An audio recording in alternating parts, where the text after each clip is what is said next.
Hello, ladies and gentlemen. Welcome to Anime Watch Club, a bi-weekly group discussion and review where the hosts of the What Do You Say Anime podcast nominate and vote on shows either we haven't seen or shows that will hopefully lead to a great discussion.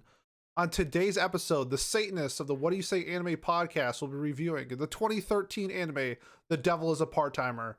Let's meet today's part-time employees.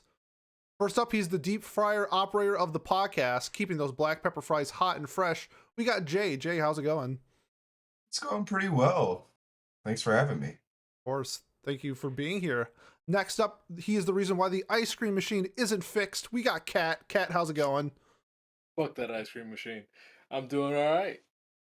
Our first shift manager of the podcast, making sure his employees don't work more than 32 hours so they can't get benefits. We have Miles. Miles, how's the taste of capitalism? As it's great. Never mind. It's great. And Pat. Yeah. Sweet. Yeah. So welcome everybody to. I'm too buzzed to care at this point. Pat's drunk. A little. Soju is good, and I'm glad I got my family to try something new, so that was fun. But that's a story for another time. So yeah, let's focus on the main thing today. First off, welcome to the last ever Watch Club. As unfortunately, many members of this club are about to be drafted and sent to the front lines in Kiev. Welcome and enjoy our final show together. I really appreciate it. Not to bring things down, but honestly, this is where we're at. It's cool. I thank God every day for my heart condition. I know, right? It must be nice to not just be a young 23-year-old male with no wife, child, or college tuition to worry, to weigh you down in some way, or not tuition, but enrollment to weigh you down. It must be really difficult. You poor thing. But I'm proud of you. I would serve crack before I served this country. I agree. Would you serve McDonald's burgers? Yeah, I have. That was my first job, actually. Oh, so really? This show has a place in my heart. Yes. Okay, great. We should. So let's discuss that. Yeah, maybe. But, yeah, well, yeah, that part-time work will maybe that can keep you off the front lines. Either way, yeah. So we're here to discuss the what? God, I lost my. Oh, the cat! Cat is being attacked by one of his own species. That's wow. We are off to a great start tonight.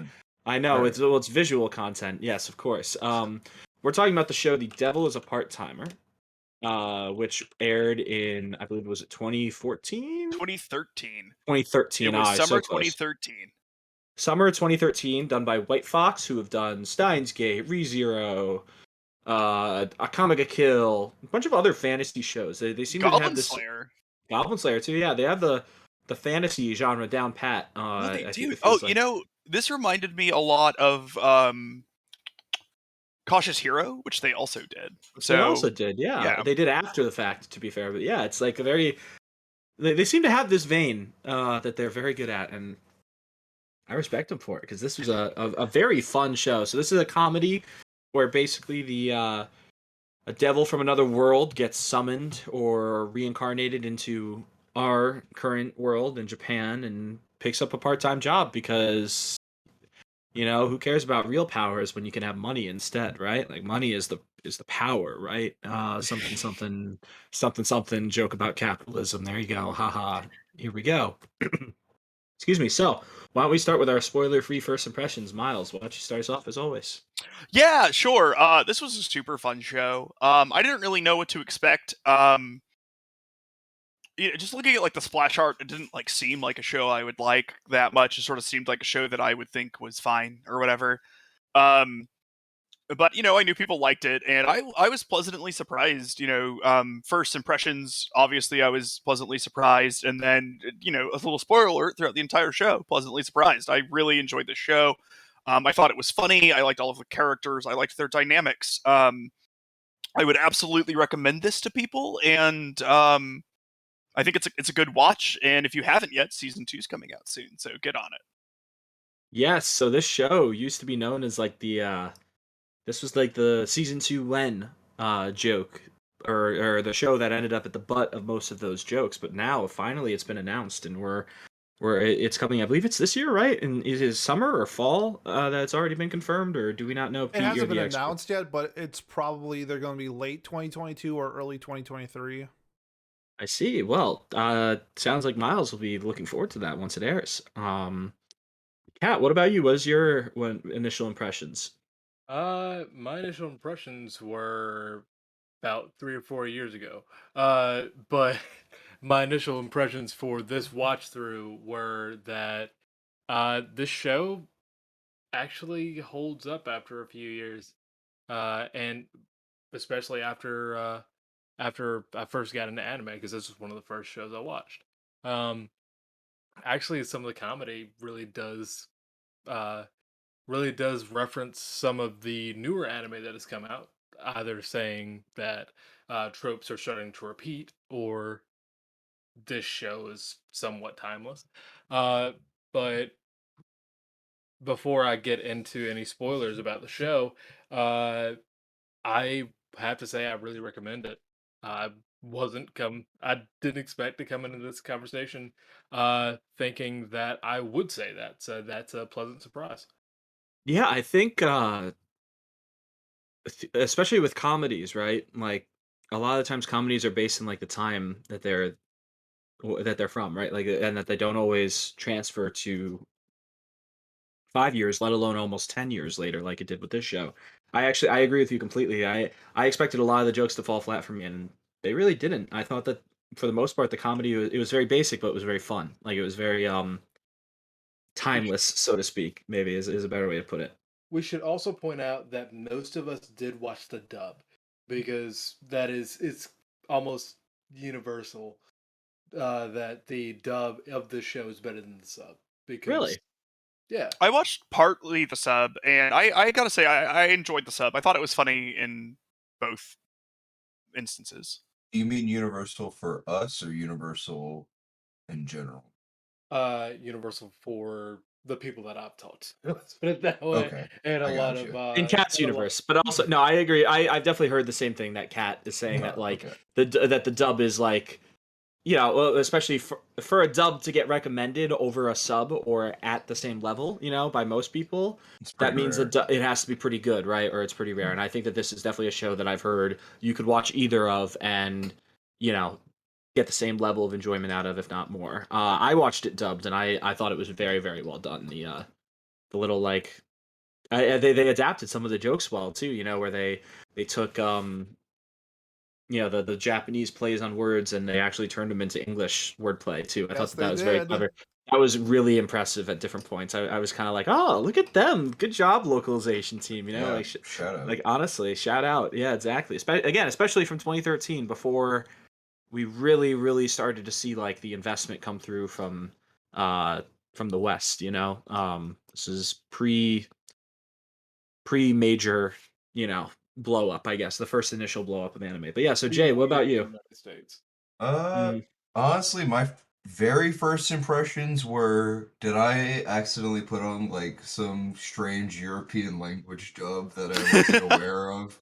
Because spoiler, had to go to an unusual, a site I'm not used to going to that I have for my dub. So there was no subtitles for it at the beginning. I'm not sure if that's a universal thing, but either The way, it definitely gave the feel it did the otherworldly feeling very well from the get-go. And I also like that little opening sequence where they got all of their Sakuga out of the way, all the beautiful animation real quick. Um I liked it a lot. Like that first episode hit a lot, honestly.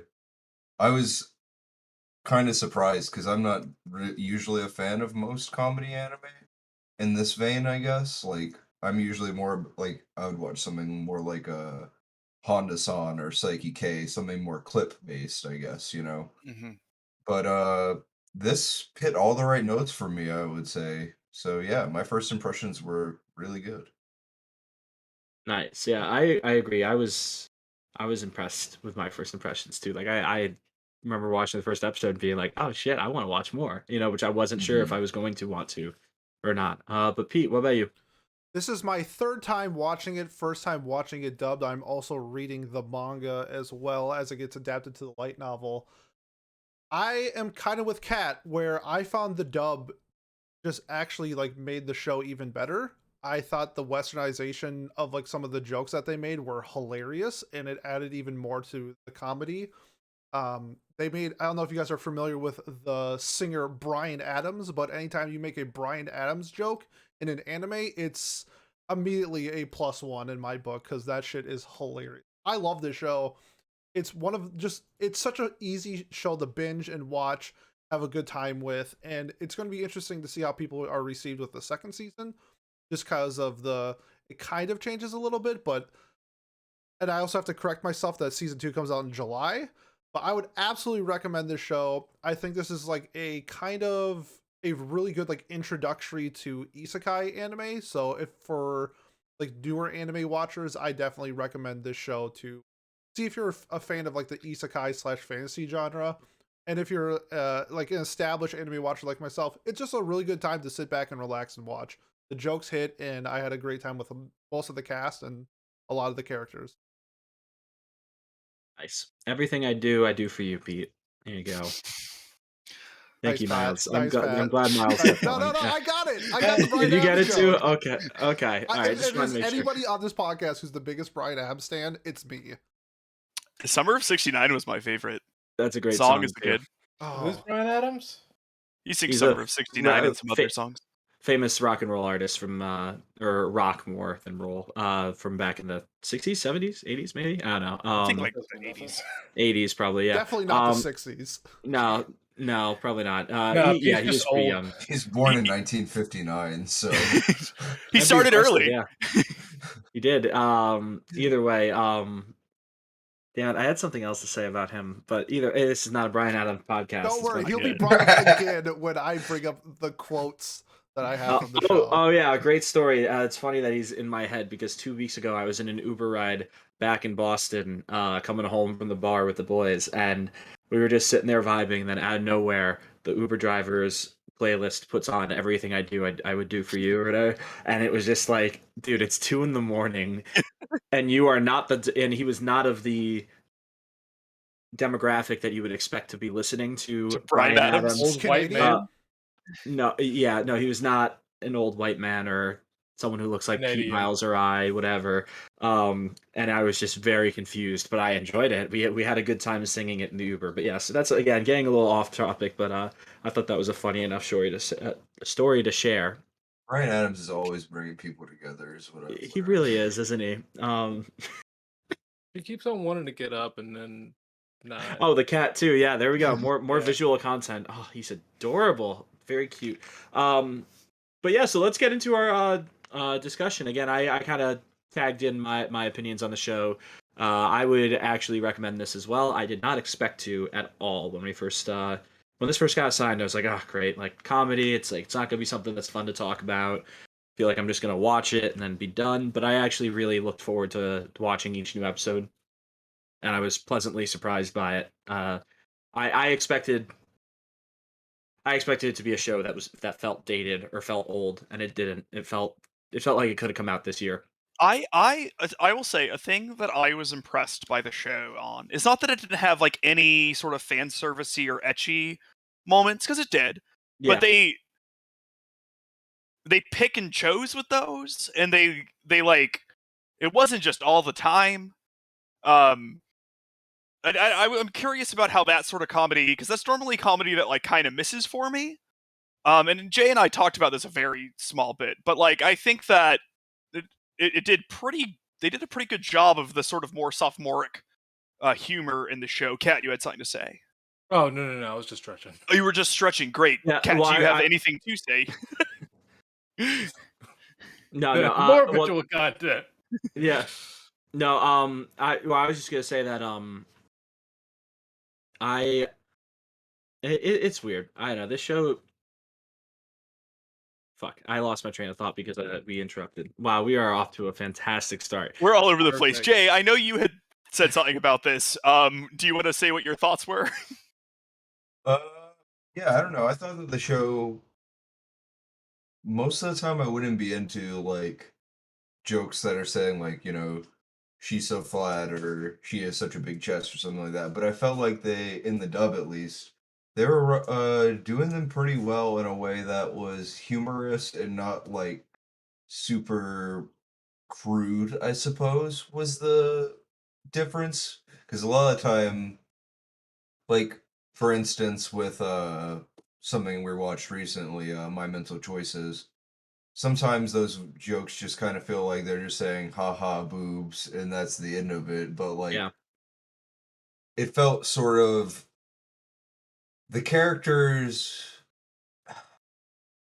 I don't know, it went with the characters personalities quite a bit whenever it came to the jokes and the back and forth between those two in particular, Amelia and other girl whose name I can't quite recall. Chiho? Chio, yes.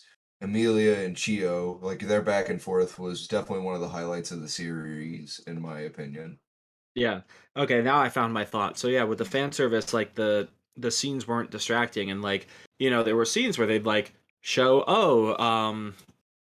freaking Emmy taking a bath, but it wouldn't be like, oh, her tits are floating or doing whatever. They weren't. It wasn't like distracting. It was just she's in the bath and she's reflecting on herself, and that's it. Like it wasn't overwhelmingly fan servicey in most parts, at least. Again, they're still in Yeah. animes, so The one that I would say sticks out for me that's kind of like, oh, come on, was whenever she was like spying on them in the summer outside and they zoom in on her for like see-through shirt because she's so sweaty and you can just see like her tits. And it's like, oh, okay, we needed that apparently. They also But made her grow a cup size for that scene. yeah, It was, obligatory. It's obligatory. I'm not taking points off for it or anything, but it's like, oh, okay, yeah, there we are. it's still annoying. It's still anime, right? Yeah. Also, speaking of like the inconsistency of cup sizes during the second to last episode, episode 12, that scene where the creepy fucking dude was like opening up her shirt, like I was fully expecting like her whole chest to be out. No, just one button got unbuttoned, and then like a few scenes later, like half of her shirt was unbuttoned. I was like, what the fuck? Hold on. When I started this podcast, I was really hoping for 5 dudes for 5 minutes to talk about cup sizes and you know what? The dream has been fulfilled. Today is the actual last episode of the Watch Club. Yeah. We have fulfilled our legacy in talking about anime tits, so I'm glad we got there. Miles, continue. yeah, no, I mean, I genuinely was impressed by the show. And maybe this is just because I've watched Sword Art Online a few times, but they didn't make that scene super sexual. And I was like, which honestly is the bar, right? That is the floor of anything like that. But a lot of the shows we watch don't quite make it up to that floor. And so because it did, I was like, you always have to get a little nervous in a comedy anime or something like that when something sort of creepy starts happening. Even Yeah. Konosuba doesn't hit that bar, even though it's like one of the best shows ever. It still has those annoying fan service moments that are like, really, are you seriously doing this right now? But Pete does raise a good point that perhaps we've spent too long talking about. Well, I was this. gonna say, are we ready to? This is all spoiler stuff too. We haven't even done our spoiler announcement yet. Yeah. But yeah, so Pretty going sure they know forward, now. well, for anyone who somehow miraculously skipped forward to this point over our discussion, which I wouldn't blame them if they did, because what the fuck were we just talking about?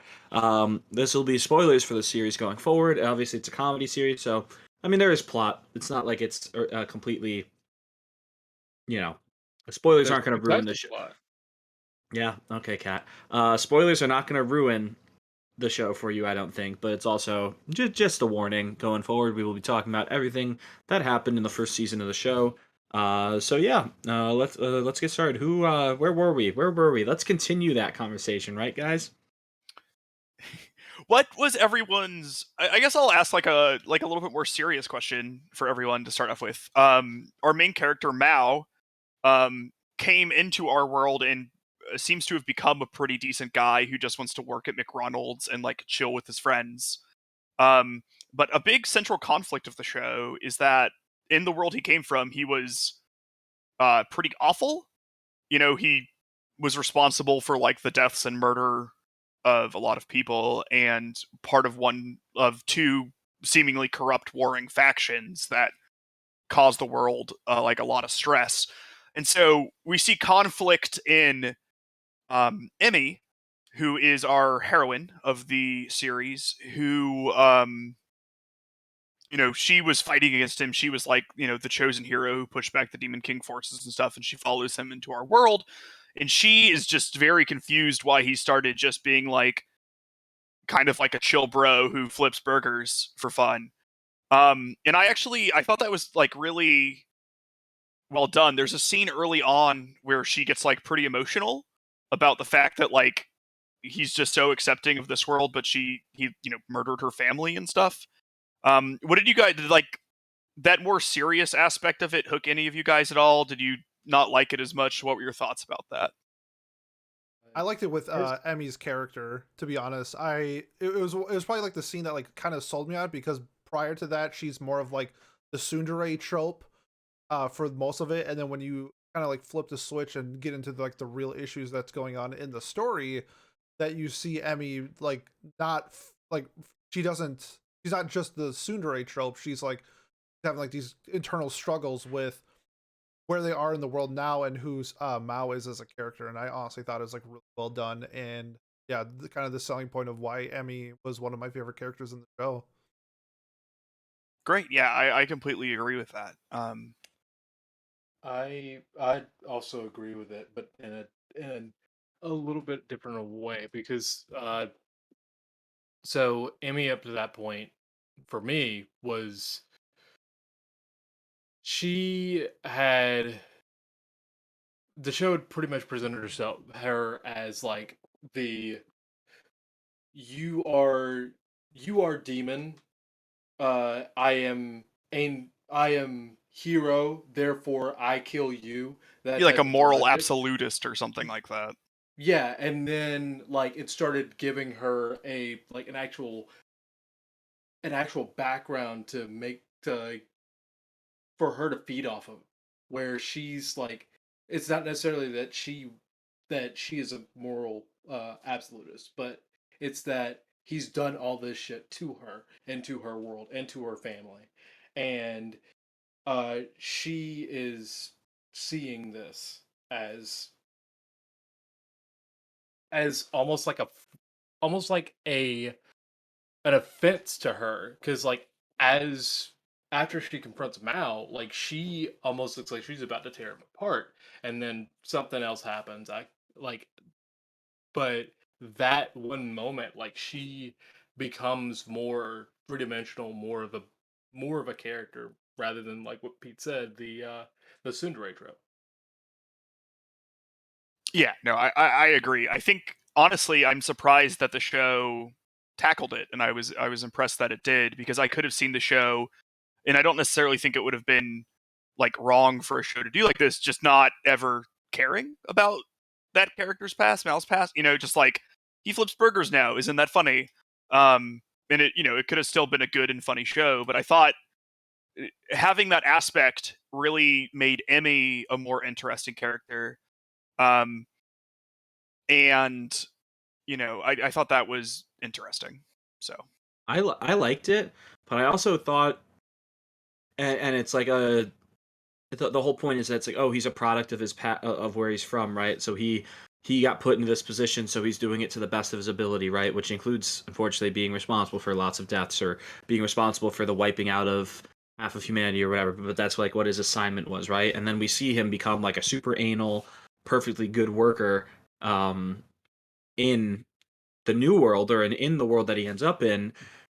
And it's more just he's like a type A personality, or he's a really good worker, rather than him necessarily being evil. But I thought that was, at first I didn't love it as much, because I was like, I don't I couldn't see someone who was in such an evil position becoming so like neutral so quickly. Yeah. You What makes know, the man like go it neutral? felt, yeah, like it felt a little too much to me. You know, like that he wasn't even just a little bit corrupted, but at the same time, like that was part of what was fun about the show, is that he was just very methodical. He was very logical about what he was doing. Um, and then of course his general, or whoever whatever rank he was, Yes. is like the comic relief. Like in I loved Japan, don't they him. do that? They do the 1 and 2 guy. They do the straight shot, and then Yeah. what show did we learn Odd about that? Taxi. Odd Taxi, right? It was Odd Taxi. Yep, there you go. The straight guy, and then the funny guy, or the dumb guy, whatever they called him. Straight That man and was, funny guy. is that what it is? Okay. Yeah. Those were the two that those are the two roles they played, and I thought it was one of the highlights of the show as well. Which also, like we said though, Emmy being from the good side, from the human side, but not, the human side might be just as corrupt as the devil side, like shocker, and then that's like a whole thing for her to have to figure out and wrestle with. I liked both aspects of it a lot. Yeah, I think that like ultimately Mao's character is like a little bit hurt by it, because he doesn't ever seem to really grapple with his past a lot. He just really likes flipping burgers. But I do think that helped the comedy to such an extent that it was worth maybe like a little bit of a hit to his character, because him being so serious about his job and like how much he loves working at McDonald's is like really funny. Like towards the end, where he makes like he takes off his uniform so that he doesn't like injure it in the fight, or it doesn't get hurt in the fight. And then when she is like really excited that he's like coming to save her, and then he's like, it's my job as an associate manager to like protect my underlings or whatever. Um, and like how he like, I don't know, he feels a bit like a demon lord who happens to be an associate manager at McDonald's. I think that was like a pretty fun dynamic. I think that the real strength of the show, and I don't know how many of you guys agree with it, are the character dynamics. What are your thoughts on that? Was that a strong point of the show for everyone? Most Yeah. definitely. Like, oh, do you No. want to go? Okay. You can go ahead. I got you. So you're exactly right, because like the dynamics between the characters were the thing that drove the show. Like, of course, the dynamic, well, just Mao being this former demon lord who's now working at a fast food restaurant. It's kind of funny. But like the dynamic while he's working with him and Chi, and then the developed dynamic between Chio and Emmy, and all the things that happen there, and then with what's her face, the Susanoo? yes, Susanoo, with her and Chio, uh, even during like the more tense segments during episode 11 and 12, like they become more. It's There's still a little bit of comedy in there, and it allows it to shine a little bit more, because it seems like it's becoming more uh edging towards that natural way of talking with your friends, like sometimes how we do. And it's almost like watching a bunch of dudes, or a group of people doing something mundane, but it's them who make what they're doing fun. Yeah, I agree. I think the banter between the characters was fun. I liked how even when they were working together, like Emmy and Mao had like good back and forth going on. I thought Susanoo's character, just like in general, was hilarious. Like I really like when she showed up in the bathing suit from like 1920 or whatever. I thought that was like super funny. Um, and just like, I don't know, having done research on Japan, but she did it from like historical dramas or whatever. And so she, was all like, and she didn't like Rainbow Shogun, Yes. which is something we don't stand for We do not stand for that. on this podcast. If Yeah, you do not that's- like Rainbow Shogun, you are automatically worse girl. Yeah, it's unfortunate because she was a pretty strong contender. The Very scene with strong. her and the TV was hilarious. But She did not like Rainbow Shogun. So yeah, I think that like that was what really like drove it forward to me. I thought the facial expressions and stuff, like how did you guys like the character animation? Like I thought Chiho in particular had really funny moments where like whenever they would draw her when like all hope had left her body or whatever because Mao is a idiot or whatever, I thought that'd be like super funny. Were there any moments like that that you guys remember or picked up on or anything like that? For me, for sure, is the bento box scene. Yes. Chiho just like losing her mind over a girl cooking him dinner or lunch, and then just like it's like progressively getting worse. Like, oh, is it homemade? Oh, it is homemade. Oh my god! Like, I'm like filled with rage, and then she does like her pouty face afterwards, which was like you said, the characters like faces were drawn. I thought in a way that I just had a blast just watching them do their dynamics all together. Yeah, and that scene where she calls Emmy, and Emmy is obviously very on guard around Mao, and Chiyo's like oh, like Mao did that, like he did something, and she's like crying and everything, and Emmy like freaks out, and she's like, he brought a lunch another girl brought him, and it's just like it's really funny.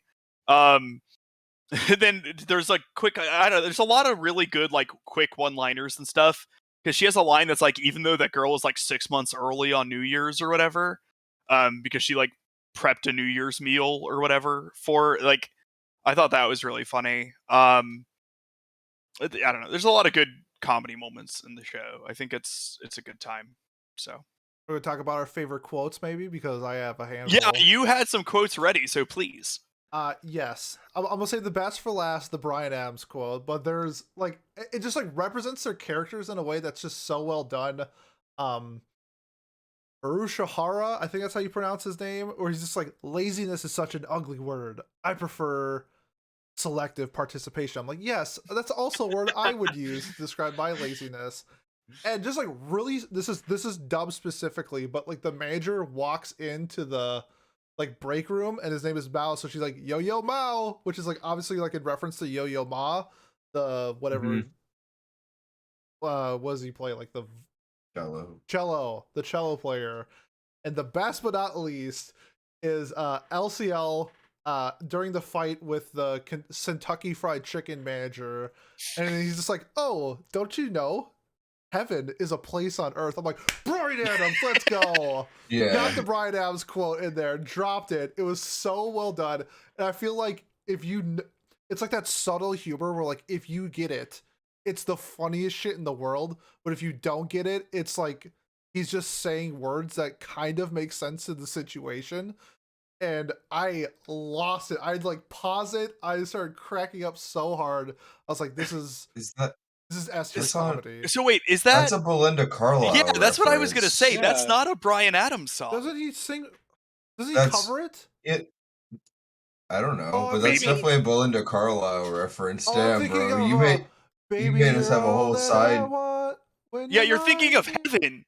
Yeah, I'm thinking of Bro, yeah. What you did gave I us say? a whole sidetrack. So for you're this. like oh, like heaven is Hold a on, place hold on on. earth. That's Bryan a Belinda Adams has a Carlisle song. No, it's a Bryan Adams song. What? Bryan Adams released a song. This is a Belinda Carlisle 1983. When did reference. Belinda Carlisle? This is we need this information. 1987, but Belinda Carlisle is way more famous with it.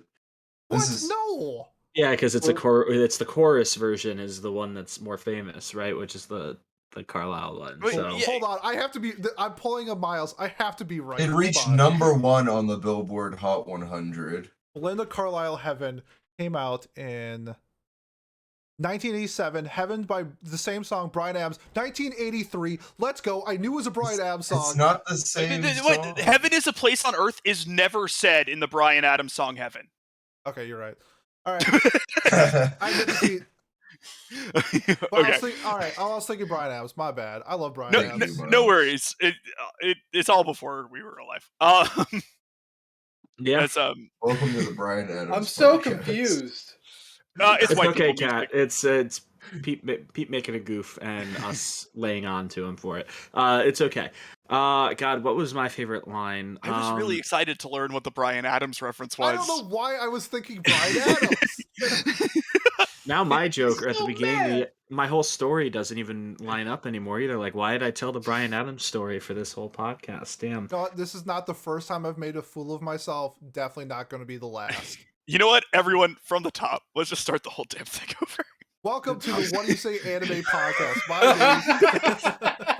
name. Sorry, Pat. Go for it, buddy.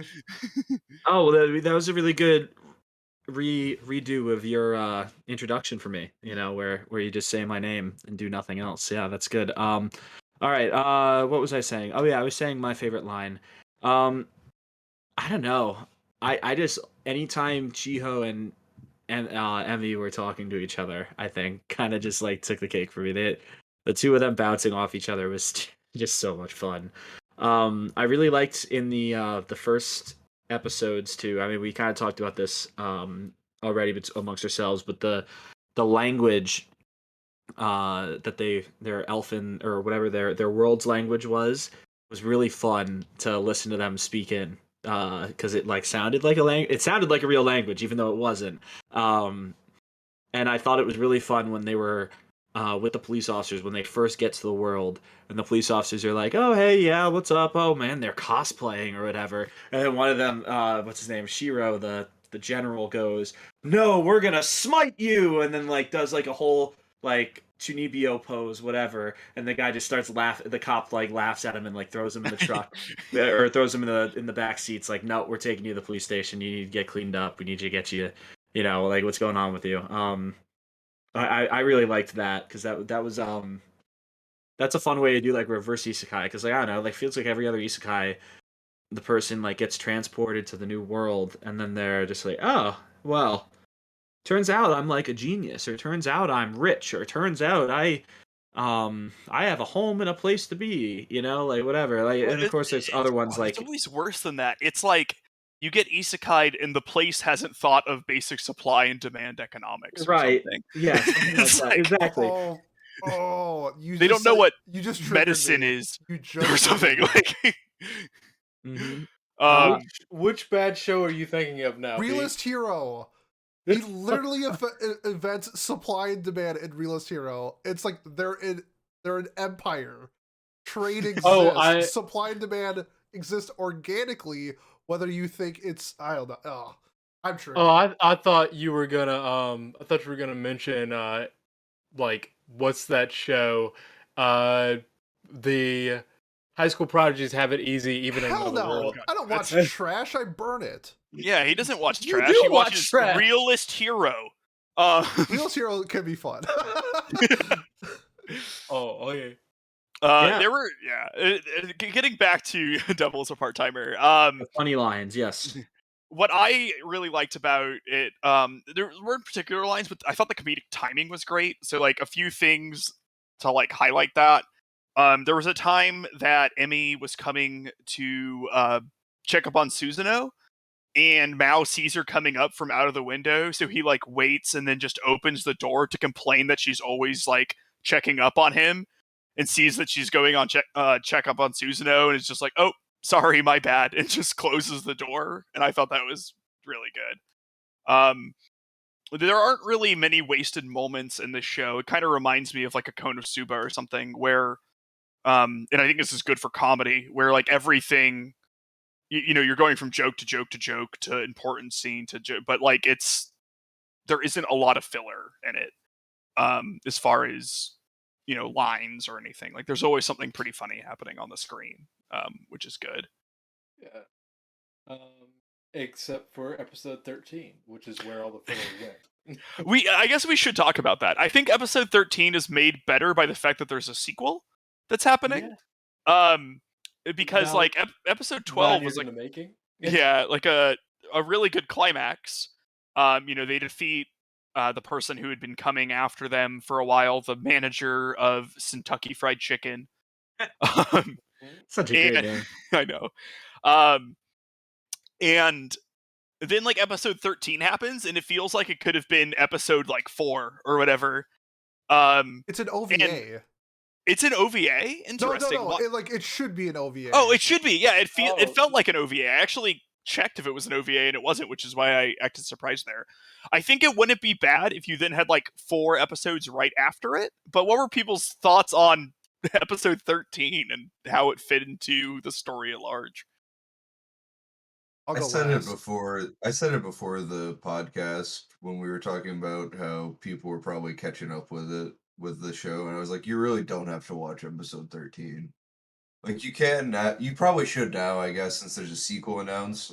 If you want to be current, I guess. But if you're somebody who's just watching it to watch it, and you don't feel like watching episode 13, then don't. I would say you don't really need to. The plot Yeah. is pretty much done at that point. But if you want more of the characters, then go ahead and do it. It's not unenjoyable. It's just Honestly, there's no plot to yeah. be had necessarily. I feel like What you were you could saying, watch Mike? it as episode like 9 or 10. Yeah, I don't know exactly which one. Yeah, I can agree with that. It feels weird as a standalone, not standalone, but like honestly, Yeah. kind of a standalone thing at the end. Yeah, It feels be- weird. because even though some big developments happened in the last episode, they weren't very pertinent to episode 13. I guess you shouldn't, because it does the 2 main female leads have dreams that sort of hint a little bit at what happened, but I guess you wouldn't even know that was hinting towards anything if you never saw episode 12. Yeah, exactly. It could just be them having a weird dream. Like, Yeah. It's yeah. I don't know. I mean, I thought it was an enjoyable episode. It just didn't really fit in the flow of the show super It could well. have definitely been an OVA. I agree with you both on that. Yeah. I think that it honestly, part of me wants to say that I'm glad it was episode 13 because like you guys said, the plot is over at that point. And you have the ability to basically say, "Hey, I'm done with the show. I'm not watching this last episode because I like the comedy. The slice of life doesn't appeal to me." Uh, and then there's a part of me that's just kind of like, I wish it was in the middle of the show because episode 12 was such a good ending to the story that we were having. I am, and just having having those two thoughts in my head is kind of like saying, like, I don't really know which one I want to happen. I mean, I know which one did happen, and like I want to kind of know how I would have felt if the the other had happened.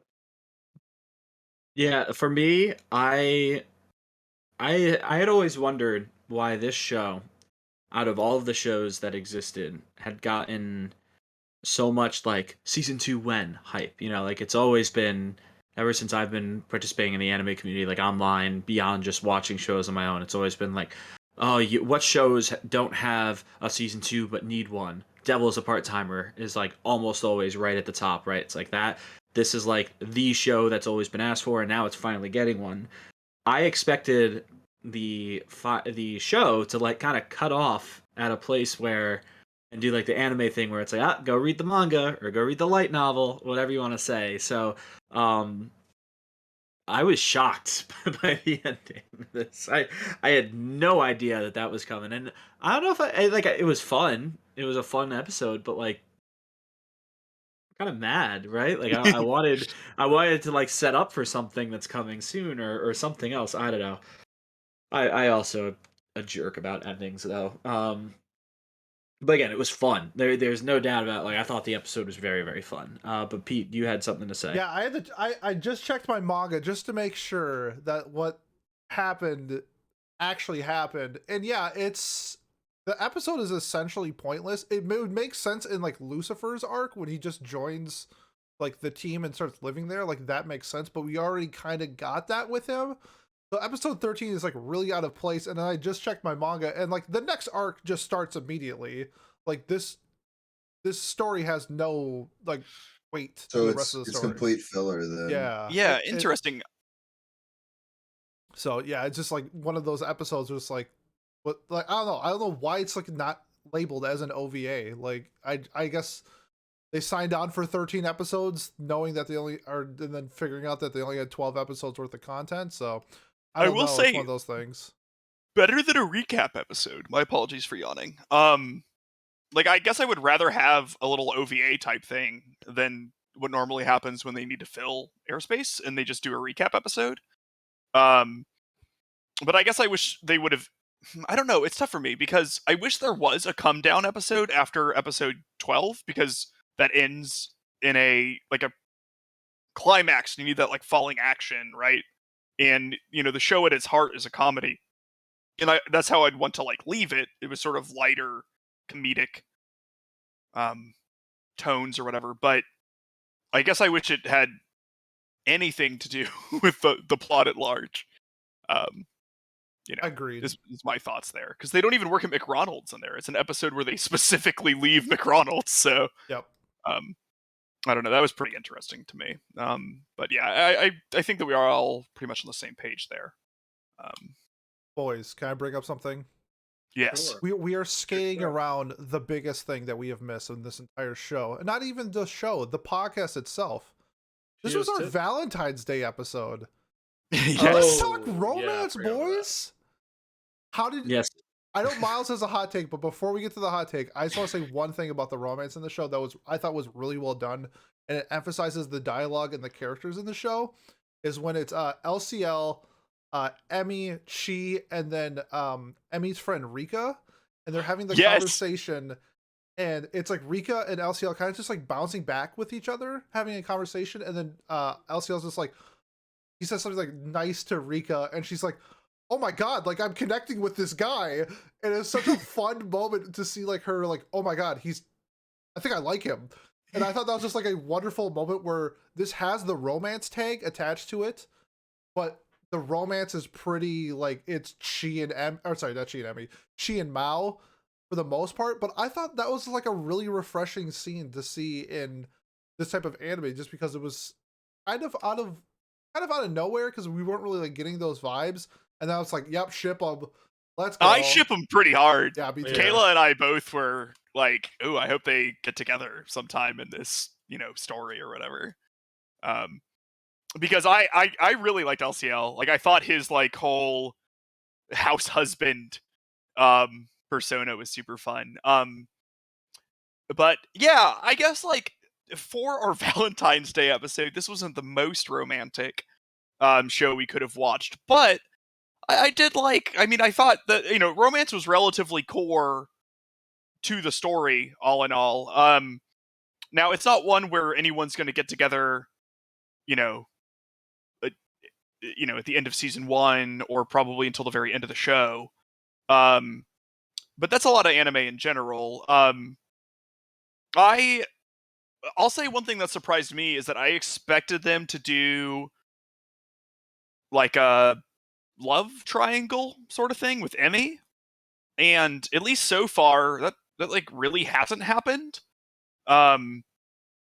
Which again I'm very impressed with, because I'm sure that at some point she'll have some sort of romantic inclinations towards Maou, just because of that.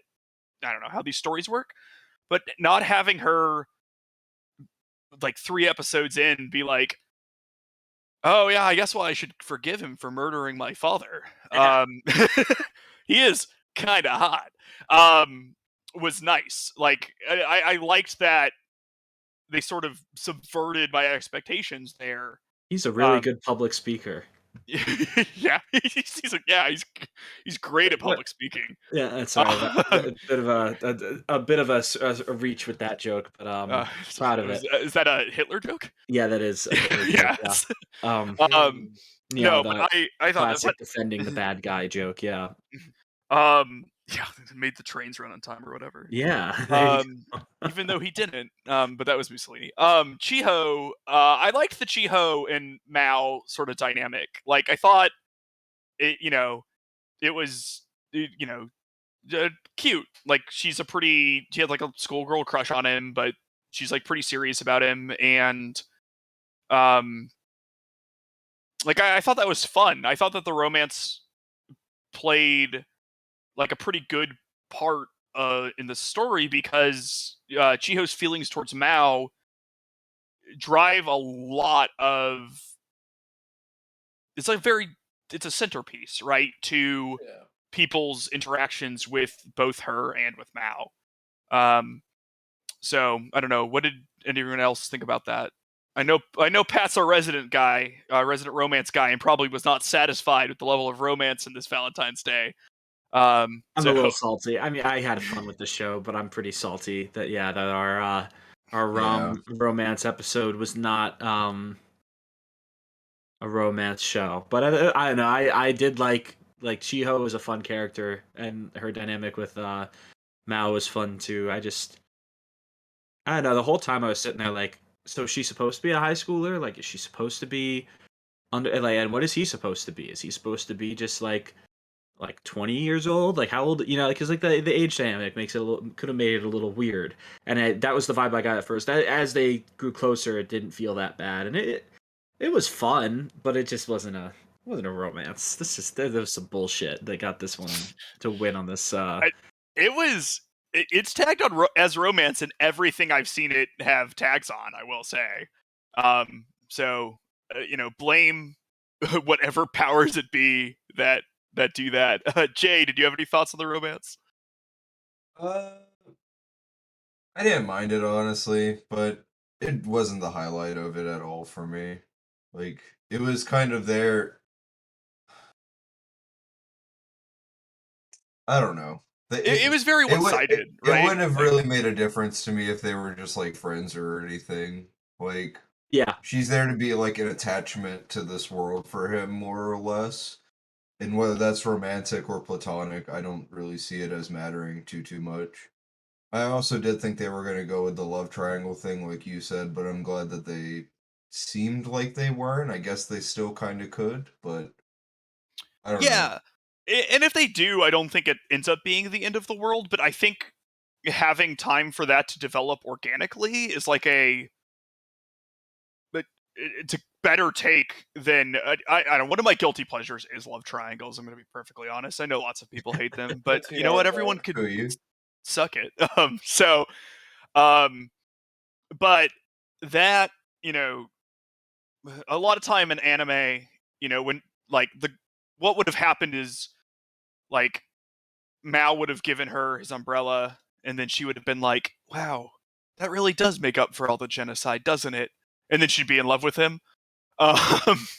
So, the fact that didn't happen was refreshing for me. I can agree with that, yeah.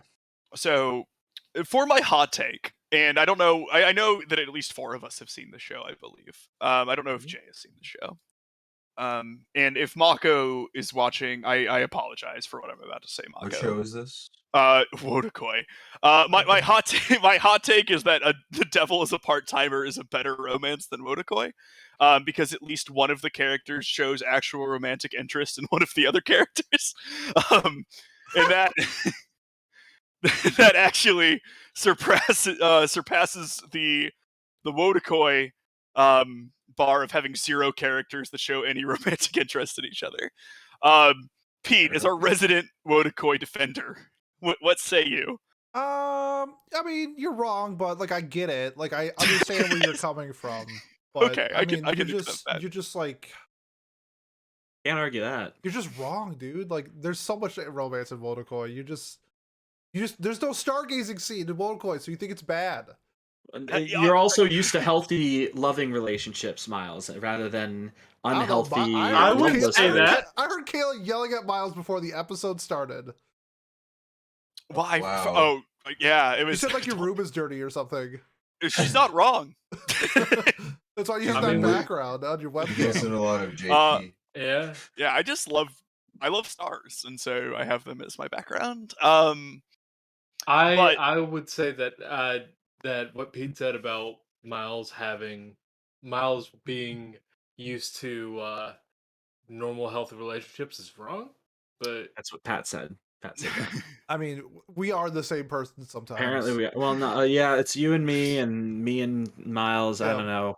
I seem to be the middleman. Apparently, you and me were confused. Apparently, like how?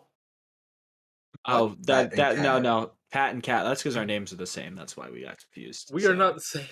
Our names are not the same. The name they rhyme though. They rhyme. In- Your name is Cat. His name is Pat.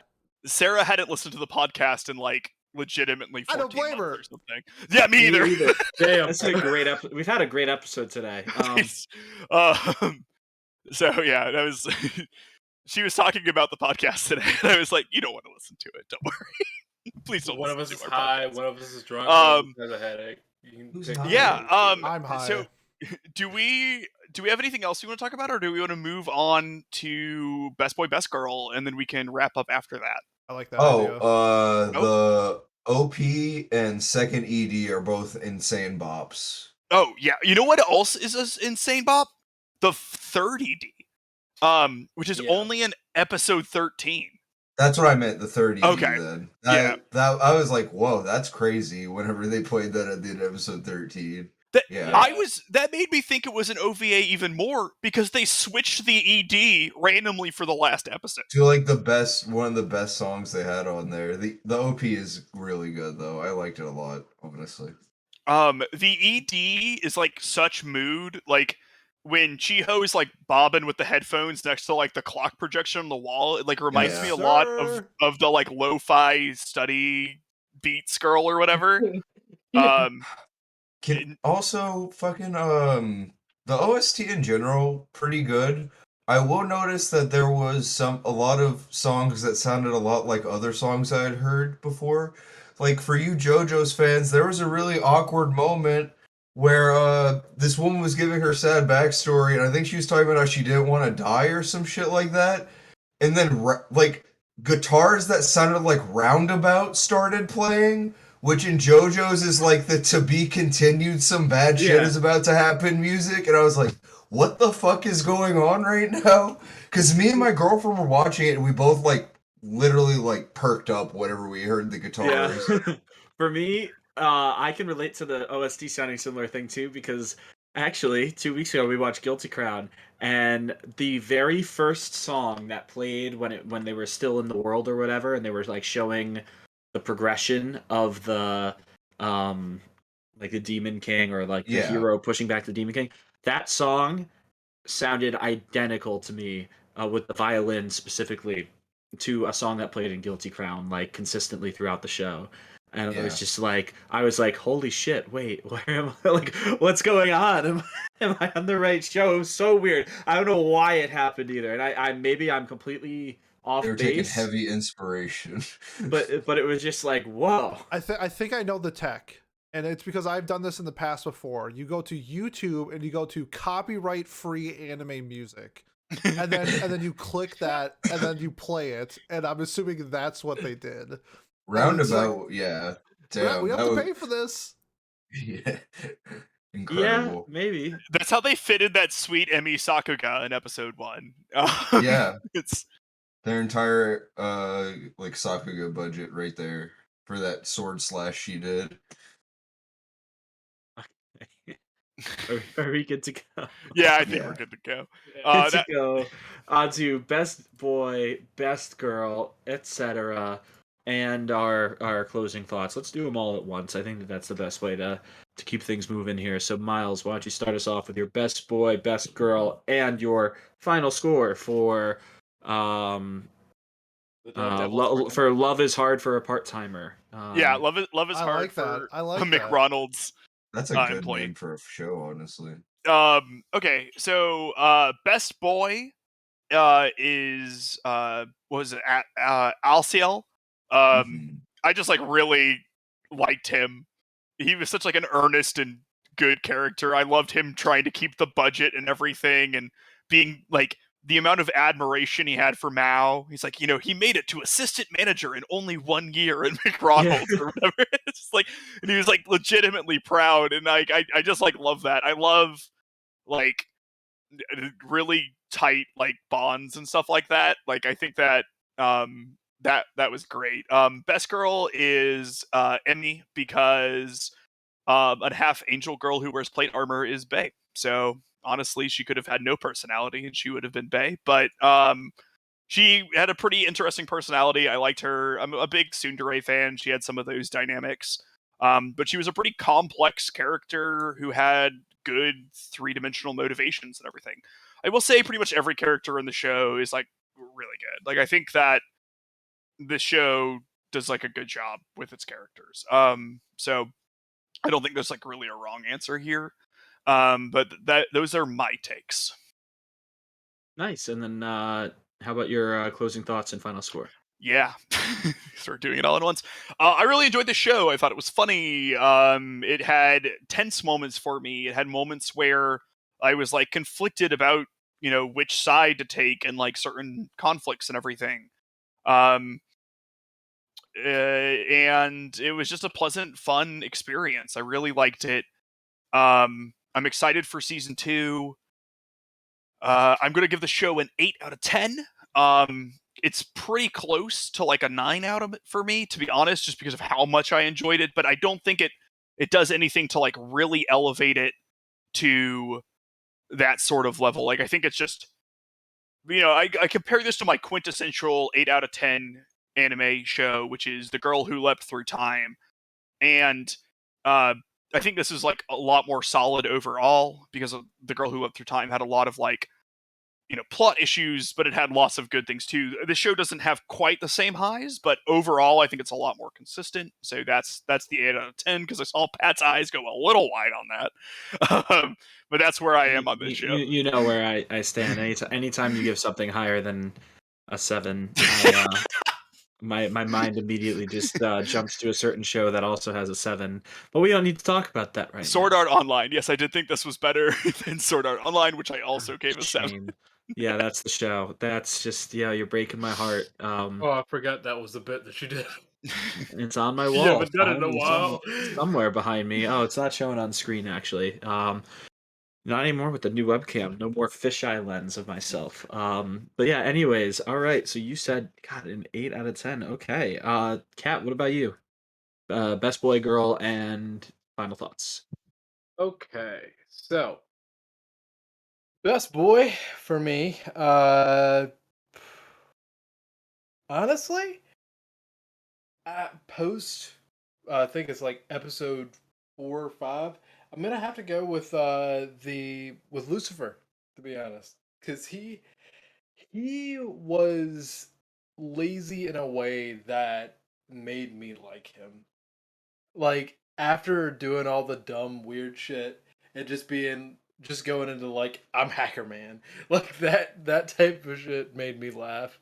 Uh although he was like a little bit kind of around a little bit more of a tertiary character uh later in the show. I mean, early in the show. Uh he I really did enjoy him. And then best girl for me, I'm actually gonna go with Chio because I don't know. I just felt like I I felt like I was like 15 again, and I wanted to ship. I wanted to ship Mao and Chio together, and I was like, "You're so earnest. Please just fucking realize, you idiot." And it I normally try and suppress that part of me, but it was so hard this time. Uh, and for my closing thoughts, uh, like I said in the beginning, I wasn't coming into the show expecting me to enjoy this show. I was expecting myself to dislike the show more than I did in the past because that's how it normally goes with a lot of shows that I return to. But this show, a lot of the comedy was relevant, and like this show had a lot of like some of the comedy about the show kind of pertains to some of the isekai that we have now. Uh, like we said with Pete having flashbacks about Realist Hero, uh, like there's this came out in 2013 and we're still comparing it to shows today, so it is somewhat timeless and it's pretty damn good. But I wouldn't go farther than good for me, mainly because like there were some high points in the show, but like Miles said, that it's the high points just because it has high points that are pretty, uh, not as high but as consistent, doesn't for me rise it up above those high points. So I am gonna give it a 7. 7. Okay. Jay, what about you? Uh, I like the show a lot. I wouldn't say a lot actually. I liked the show. It was pretty funny. It had some really good moments. I will wrap my best girl and best boy into this. Don't worry. The highlights of the show for me, I gotta agree with Miles. Best boy is Alciel for sure. That fast talking bit when he was panicking at the start in the first episode was just incredibly well done in the dub. Like, I Yeah. was genuinely laughing my ass off at that, and just like also the bit whenever he hadn't quite figured out the magic wasn't working, so he did like the whole like Power Ranger sequence to get magic together, and just Mhm. nothing happening was great. The dub voice actor for him was doing an immaculate job selling like the house husband sort of deal almost, or that sort of thing. Like it was almost reminiscent of, if you ever watched It's Always Sunny in Philadelphia, it was reminiscent of the episode where Mac and Dennis moved to the suburbs in that sort of way, which was nice. Best girl, I would probably, as much as Forehead Chan, aka Emmy, appeals to me in a certain way, she's my second to best. I have to go with Chio as my best. I just really liked her bit about like the bento box scene was just so good. It was Yeah. really good. Like that was just fucking hilarious to me, and I really enjoy her character a lot. Like she's very earnest in everything she does, even if she is excusing war crimes and shit like that a lot of the time. But yeah, like I definitely agree with you guys that the characters and their interactions are the highlight of the show. I didn't really like the overall plot was fine. Like I didn't really care too much about like Inte Isla or anything like that. Um like the villains were whatever. I was mostly just there to see like Amelia watching them, trying to see them fuck up, like Chio defending them, and then even like at the end, Susanoo coming in and whatnot. Like it was the main cast is just a pretty solid ensemble, and they have good interactions, which is nice to have. There was no weak character in the main ensemble cast, which is nice. Usually, there's at least one that most people won't enjoy, and I don't think that's the case here. And I'm pretty excited for the sequel or his second season, I should say. One thing I would say is that I want there to be, as someone who my first job, and this was when I was like 18 years old, was working at McDonald's. I would like to see more fast food drama and minutia. Hopefully, since they got a lot of the fantastical stuff out of the way, it seems for now, the first half of the next season can be like workplace drama focus and just really slice of life it up. You mean like when he was when the fries, he's like, "Oh Yeah. no, the Oh, fries are undercooked. Oh my god, yes. Oh my but these are god. the black fryer. They were like or the black Black pepper pepper. fryer. That's what it was. Like, oh no, which one the Exactly. manager. I Oh need no, more of that. the manager. She's gonna rat And me out. with She's gonna get in trouble." and with him Yeah. being assistant manager, he should have more stuff to balance too, like labor, costs, stuff like that. So I don't know. I would like for them to get in like some inside baseball stuff going on there personally, as someone who just likes that sort of when they go into that sort of thing in a slice of life deal. But I wouldn't be surprised if they come up with some other like Japan destroying threat in the next season pretty early on and kind of mostly use it as a, you know, vehicle for character interaction. Also, second, but actually, Amelia's going to be third best. I got to give an honorable mention to the Oh, she was manager for great. being a good girl. Like she's great. Yeah. Yep. Yeah. And that, as for my score, I would say I'm gonna have to give this like an 8 out of 10. An 8. Okay. Yeah. Nice. All right, Pete. What about you? Okay, spoiler, there is an apocalypse in the next season when Burger King comes and joins the scene. Uh, Ah. I love Devil's a Part-Timer. When I watched it the first 2 times, I went out and bought the manga because I wanted to continue reading it because that was never getting a second season. And lo and behold, we are after, was it 9 years? Yep. So kind of wish I didn't buy it, but it's whatever. I thoroughly enjoyed the cast. There's really not like a bad character. I think there's like one character I didn't really like. Even like the Kentucky Fried Chicken manager, I hated in the beginning, and towards the end, I thought he was an alright character. I'll be giving it to my boy LCL for best boy. I loved him. Anytime you have like the good boy, the best bro character in anime, it's usually my go-to for best boy. Best girl, I'm gonna go with Emmy. I really enjoyed her tsundere-ness, along with sometimes being serious, sometimes being quirky and stuff like that. And then, you know, she's kind of just being like a good friend to Chi and Suzuno in some parts, so I really enjoyed the characters. My final thoughts for the show: I think the show is hilarious. What kind of like Cat? I was thinking that going into it, I was probably going with like I have an 8 right now, and I thought I was gonna drop it to like a 7 because usually when you rewatch, I rewatched it early in my anime career. I thought it was funny then. I didn't really think it was gonna be as funny as it was now. Watch the dub, and I was wrong. This show was hilarious. I had a great time rewatching it for the 3rd time. It was overall just a great time to watch. I wish we did do a romance, but I'm not mad that we watched this show. I'm giving this show 8 Bryan Adams out of 10. Nice. So is that an 8 or a 0 since I Bryan was just Adams say because wasn't there's no. mentioned? I'm giving Yeah, is it 7? Is it 8 Brandy times? Carlisles out of 10 Bryan Adams. Is it 8? Okay. 8 times Bryan Adams? Linda Or... Carlisle. 8 heavens out of 10. Okay, On there we Earth. go. All right. I I agree with what you guys have been saying so far about rewatch. Where, as someone who doesn't rewatch shows either, usually, like I think I've maybe rewatched. I'll rewatch scenes and stuff, but I won't really ever go back and rewatch an entire series. I could see how someone could rewatch this show and have a good time with it. So I definitely can. I could see the value there in which for a comedy isn't always easy, right? Because like sometimes like you hear the joke and then there you go, that it's done, right? Like you're never gonna be able to hear that joke and laugh again. But I think I could definitely laugh at the first episode again, even though I only watched it like a day ago, or even less, right? So best boy and girl.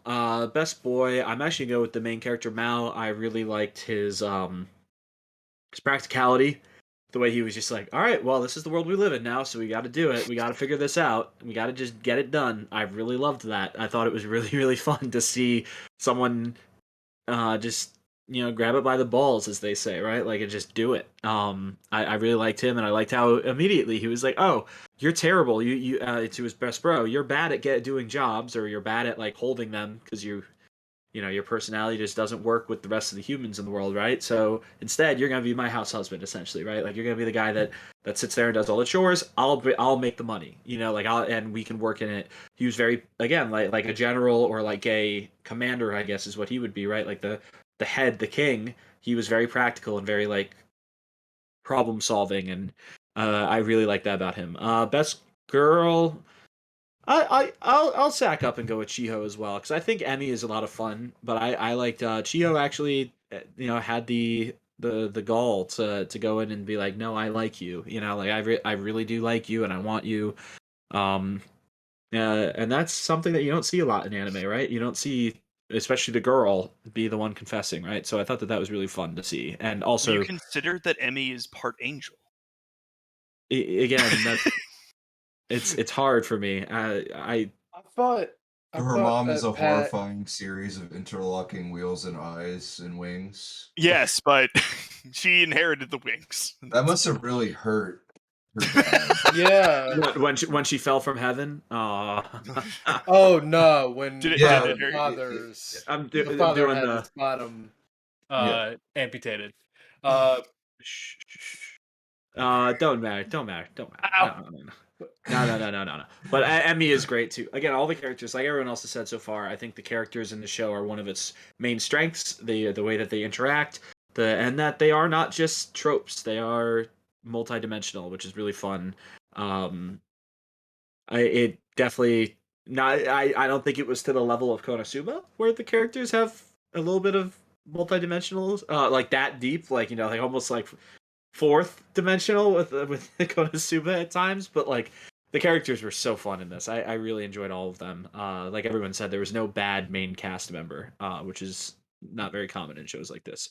Overall thoughts, I really had a good time watching this show. I would probably recommend it to anyone looking for a comedy. I could relate to some of the issues he ran into, not because I've worked in fast food, but more because I've worked in like a production facility before, or like a warehouse setting where automation is key, or keeping things going and flowing, and seeing repetitive tasks, dealing with problems on the spot. Like again, most people can relate to him, but I especially could, because it was just like I remember dealing with these problems years ago when I was working in like part time essentially. So I really liked that a lot. And at the end of the day, I'm glad we watched this. I'm pleasantly surprised that I'm glad we watched this. So I think for me, comedies are hard to score high, just because most of them don't like go a bit deeper. Like, of course, my enjoyment matters, but then also looking at shows critically matters as well to my score. So I think I'm going to give it a 7 out of 10 because even as much praise as I have for Konosuba, it's still only an 8 on my scale. So I think that, given that context, I think that score fits for this show. And yeah, again, would highly recommend this show though. I think that this is super easy to binge. It was one of the easiest shows I think I've ever binged because I was just laughing my ass off the whole time, especially with such a great dub. But yeah, so that brings our average score to a 7.6 overall. So that is almost dead on with the Maou. The Maou has it at a 7.79 overall. So good on us for being the voice of the people as always. And yeah, Miles, why don't we get into our nominations from this past voting session and what the results were? Yeah, let me pull those up really quick. We had a lot of participation this week. It was great to see. I believe our top show had one of the most points ever, and our second place show also was definitely up there for point totals of all time. Our third place show had a point total that would win it some weeks, but not this week. So in very last place, we have ID Invaded. All right, I will nominate it. It was Pete who nominated that too. Yeah, I just like whenever Pete's nomination is last, I like making a point of it. You make a point of that a lot. I do. Pat, haven't you won Okay. like 4 shows in like 2 years doing this? Yeah. Yeah. I've also got the most legacy points though. I've got a ton of legacy points. I'd like to say one of them Is was that something to guilty brag crown. about? Yeah, No, it is yeah, consistently does okay. He's the Gonzaga of Yeah, there you show. go. No wonder Miles likes me so much. I was gonna say, there we go. I don't know. My shows, 3 of my 4 shows are the 4 of the 6 lowest scores we've given too. So that's a lot of fun. I really love when you guys talk about the shows that I haven't ever watched either, that I bring because I think they could be interesting. And then I would say all That's of what those we're here for. conversations have been fun. Yeah. I would agree. Third place we had Razafon the movie because we are Third great. place, and also there you go. Consistency. Second place we had Fully Cooley. And in first place we had Hibiki Euphonium. Wow. Yeah. Oh, nice. So Hibiki Euphonium had 20 points, which is a lot for how well Hibiki Euphonium normally does. I was pleased to see it. So we will be watching that in 2 weeks. I'm a little interested in it because I think I'm going to find it dull as hell, but we'll find out. At least it's pretty to look at. That's what my thought is. It's a Kyoto Annie show. I've only seen 2 of them, so it's good to knock some more out. Yeah, exciting stuff. So yeah, why don't we get into our nominations now or what we will be voting on for the next session, which this will be voting for watching on the 21st of March. So yeah, what would you like to nominate, Miles? What are you bringing now that I think you were the one who nominated Sad Euphonium, weren't you? I was. So I guess first off, Johnny couldn't make it today because of some random family circumstances, and I did tell him he could nominate a show, and he immediately betrayed my trust by nominating Oremo. Oh God. You know, Hasbro No. launched some Twitter Yeah. campaign to get people in the Discord. Speaking of which, Yeah. join the Discord and to vote Oremo. And Sick plug, Pat. I'm going to cancel the podcast. Yeah, so I don't know.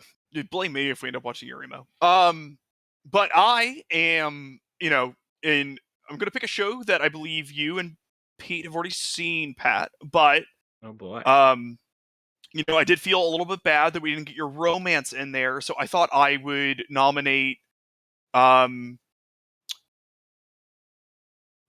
what's it called? Let me make sure. Sorry, I have choked really hard. I was accidentally looking at like a movie version of this show, and I want to make sure that the show. How many fucking episodes is Real Life? 13 it plus a is 4 OVA. 13 plus 4 OVA, yeah. Oh, so are they that would work. they all matter? Okay. I would say the OVA matters. Good, The I'm- OVA kind of like wraps up the whole series, so yeah. What a great format for that show. Give me a second then to come up with something else, because I can't nominate that. Yeah, because it kind of like sets up for a second season to fit. Yeah, and and then they do the okay, cool. Yeah, they I'm do the, glad. oh shit, What- we ran out of money. What a Yeah. great format. Okay, please. At least they So- did the 4 OVA episodes and then wrapped up the True. story in like a beautiful way, even with, and you could tell they had no budget too because the animation went downhill And and my not in waifu- like a noticeably bad way. But Shout yeah. out to my waifu. My waifu's from that show. Shout out to Chizuru. Good choice. So Kat, yeah, what have you got while we wait for Miles to find something new? okay, so as you all know, I have had one of the most grim milestones of my life on this podcast. You all know True, I made a that TikTok about it. yeah, Oh, yeah, I remember it was when you had a TikTok. That was Dark times. Dark times. Dark times.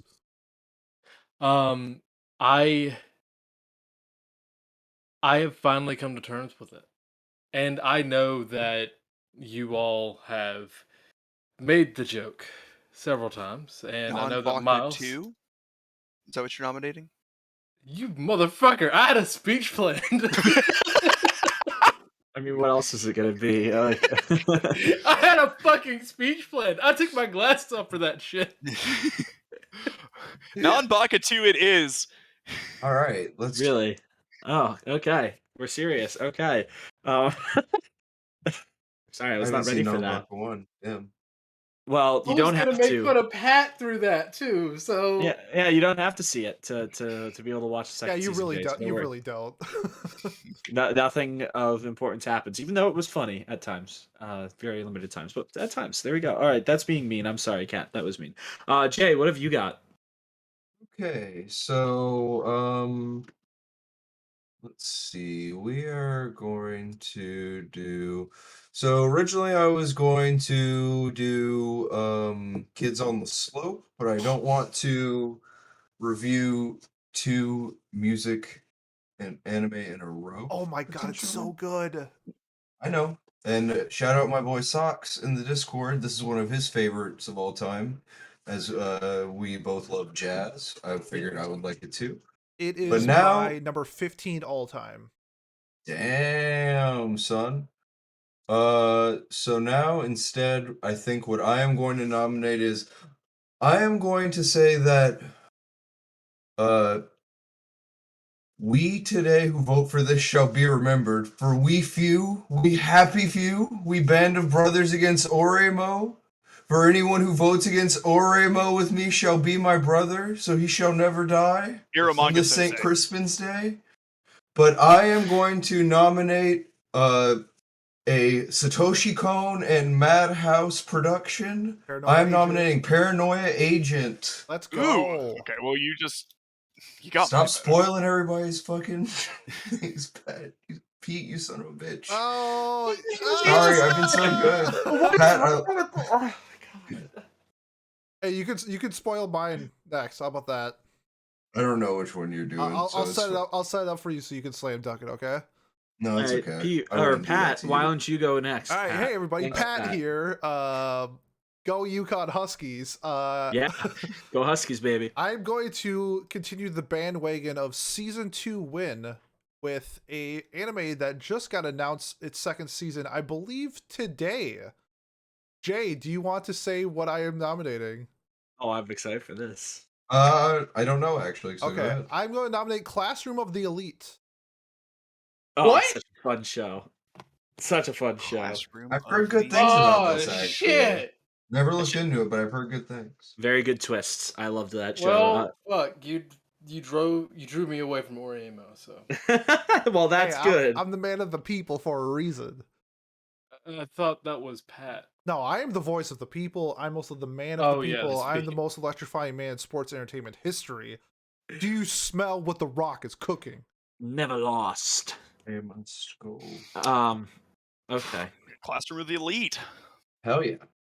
Yeah, I'm gonna re-up something that consistently finishes in the top 3. Rajay Fawn, baby, let's go. Let's go. I That's need to 3 remind- legacy points now.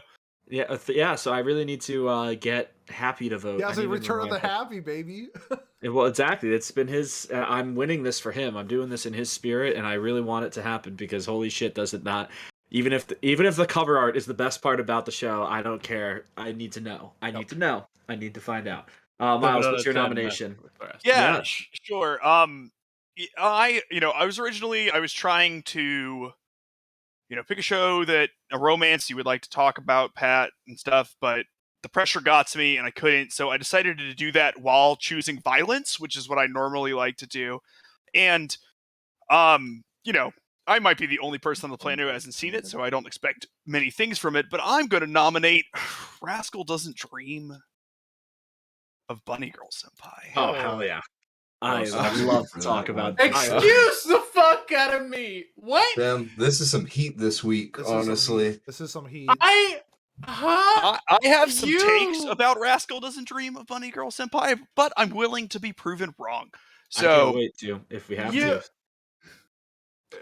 Miles just did that. I did. This has been known for like a year.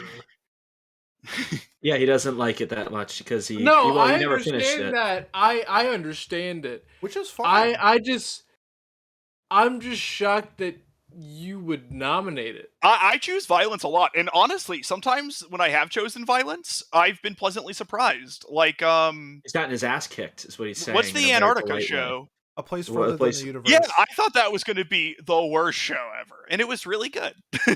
Yeah, there we go. Alrighty. But yeah, so those are our nominations. So please feel free to vote in our Discord. Join the Discord, blah blah blah blah blah. And yeah, Pete, take away the rest of the show. Thank you leave again a for comment watching. on Watch YouTube as well if you're listening to us on YouTube. If you want to Mm. vote for a show. If you've made it this far and you want to support the podcast, the best way to do so is like, comment, subscribe, leave a review on whatever platform you are listening on. If you're interested in joining our Discord, links in the description below. Next week, I don't have anything planned. I'll figure it out. But we'll have an episode on Monday. We'll do something fun. Maybe we'll do the Maou review game again. Who knows? It's been a while since we did that, and that was a fun episode. So thank you so much, and we'll see you in 2 weeks for Sound Euphonium. Thanks a lot. See you then. Yeah, peace. Peace.